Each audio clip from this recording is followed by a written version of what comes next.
Hello, TikTok part 4. This is new looks at deliverance. This we're going to look at the results of it. I don't know how else to explain this, but we're going to go through some verses. So, Obadiah 1:17, King James Version. But upon Mount Zion shall be deliverance, and there shall be holiness, and the house of Jacob shall possess their possessions. This verse, of course, speaks of deliverance, holiness, and to possess our possessions. Here's where God delivers us, Judah, from the heathen occupation on the land, and to overthrow Edom, which represents Egypt, which we're living in now, by the way, who was Judah's enemy. So the Lord wants to overthrow our enemies and go ahead of us so he can give us the land and give us our possessions. The next verses describe the reasons for Edom's punishment. So this sounds really weird. I know this is Old Testament, but the thing is, a lot of times God's people got themselves in trouble and he would allow them to suffer their own consequences. Therefore, they were put into captivity. Because they're not living in the kingdom of God, they're living in their own ways and they're adopting the ways of the world, then they resulted in captivity through and through. Right now, if you look at a messianic person or somebody who studies all the Jewish roots, I'll just say it like that, they're aware about this captivity, and we are in the fourth captive epoch. Basically, it's an unfolding of time. This is the worst one because all the altars weren't taken down, all the demonic forces weren't taken down, so we have more to overcome to come out of this. And again, you guys would know it as the Matrix.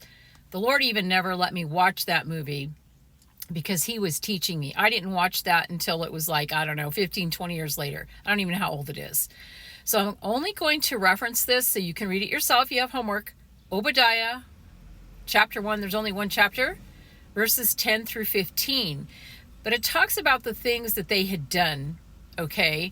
And God is still coming to rescue them. God still comes to deliver us if we're crying out to basically do it his way.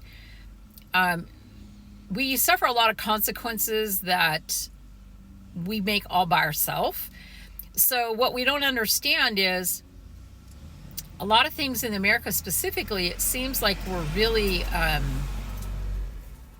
free. And we're not. So we have chemical problems, we have food problems, we have water problems, we have permit problems. We have a lot of things going on. If you look around and you're understanding this, we don't really have freedom, okay?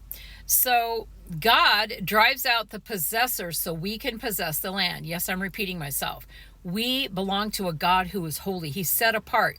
He is not like any other god, any other idol. He has all power. He knows all things. He sees all things. He's present for everything.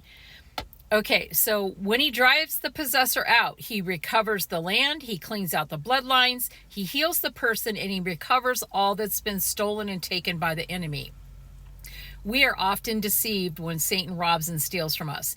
Now, sometimes we're not doing anything wrong. We're paying attention and something will happen, and the enemy, he takes stuff. So God is willing and wants to deliver us. That's why Jesus came, so he could redeem us. There's a bigger picture here. It's redemption. It's healing, salvation, and deliverance, okay? And redemption.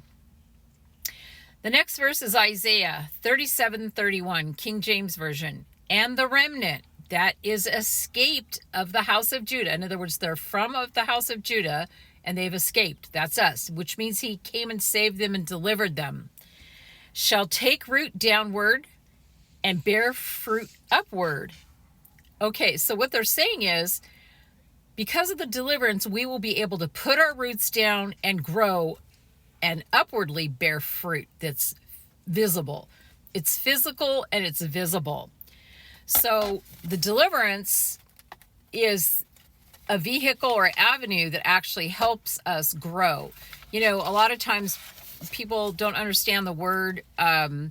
Trees are people. There's 3 verses. I'll have to get them later, but they refer to people as righteous trees. In the Garden of Eden, there were trees. Okay. So God uses a lot of symbolism. He uses a lot of analogies so we understand. And often it's in the natural realm, so we get it. All the parables were that. I'm also going to bring up Exodus chapter 6, verses 6 and 7. And Edom is Egypt, and the characteristics are of Rome, the Roman Empire. We read history, we understand what that means. And this is the fourth exile or captivity.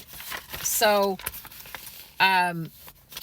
also, I would have you go read this. And there's 4 parts of this where the burdens, he was removing the burdens of Egypt. He's going to rid you of the bondage of Egypt. He's going to redeem you out with an outstretched arm and great judgments against those that put you, kept you in captivity. And the last part is, when this happens, we're going to know that he's our God and we are his people. So he's going to lift the burdens and redeem us. He's going to capture the enemies, drive them out, and he's going to save us. Okay, so the word escaped here means to be delivered and bring into security. This is so people can, I can't even talk today, bear fruit and grow, so their roots can grow deep and upwardly bear fruit. Deliverance is for our complete wholeness, peace, and security. Our body, soul, and spirit can be taken over as compared to land in the altar of our hearts, so the enemy can rule over us. In other words, if he can gain entrance into our hearts, soul, spirit, and body, then he can take us over, which people rule over the land. Okay, so it's all connected. But he needs our cooperation to do this.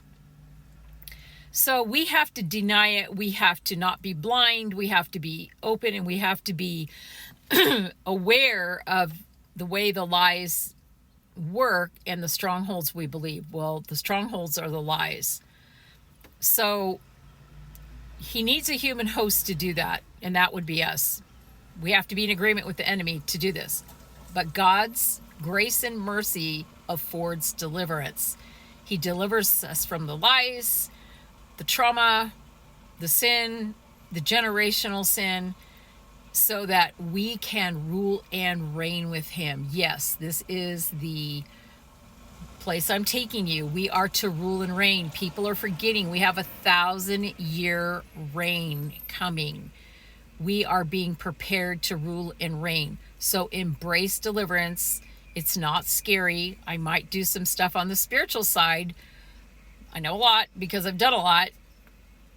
But don't ignore the natural things in the natural realm also.